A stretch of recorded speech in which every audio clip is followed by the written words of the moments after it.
আমি ওটসের সাথে যে বাদাম, সানফ্লাওয়ার সিডস এগুলো খাই, ওটা আজকে বানাবো। কাঠবাদাম, হচ্ছে সানফ্লাওয়ার সিডস, চীনাবাদাম, কিশমিশ,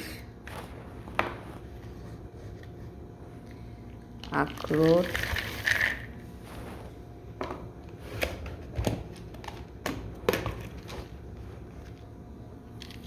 পাম্পকিন সিডস, হচ্ছে খেজুর।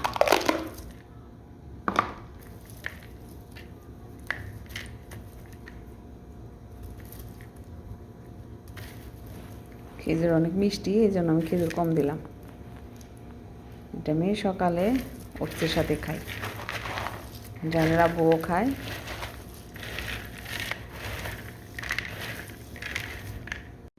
মিশানো হয়ে গেছে।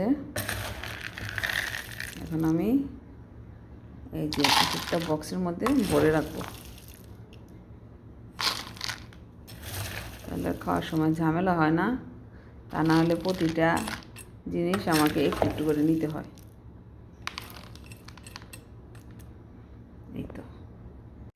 এই তো আজকে আমাদের দুপুরের রান্না: পাট শাক, চিংড়ি মাছের ভর্তা, আর এটা হচ্ছে সামুদ্রিক কেরালা মাছ, পেঁয়াজ টমেটো দিয়ে করেছি। আর এখন বানাবো টক দই। টক দইটা বসাই দিব। এখানে 1.5 লিটার দুধ ও জাল দিয়ে 1 লিটারের মতো করা হয়েছে। এখন এটা কুসুম কুসুম গরম।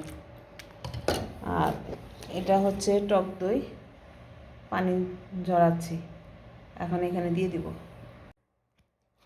দইটাকে একটু ফেটিয়ে নেব।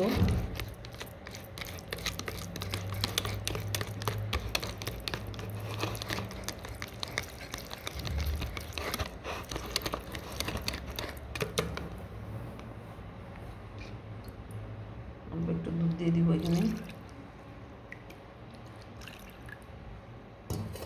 এটাকে ভালো করে মিশাবো। দুধ ঢেলে দিব।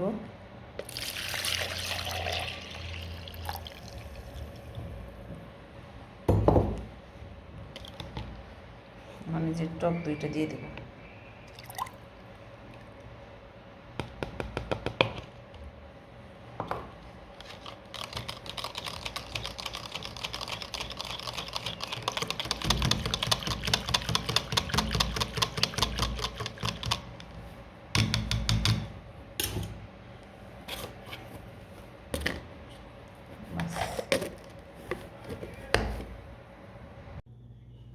দই বসিয়েছিলাম, সুন্দর মতো দইটা জমে গেছে।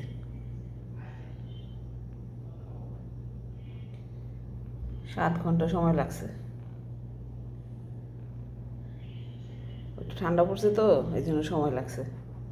আর এমনিতে এখানে তো তাপমাত্রা অনেক বেশি, 3 ঘন্টার ভিতরে টক দই বসে যায়।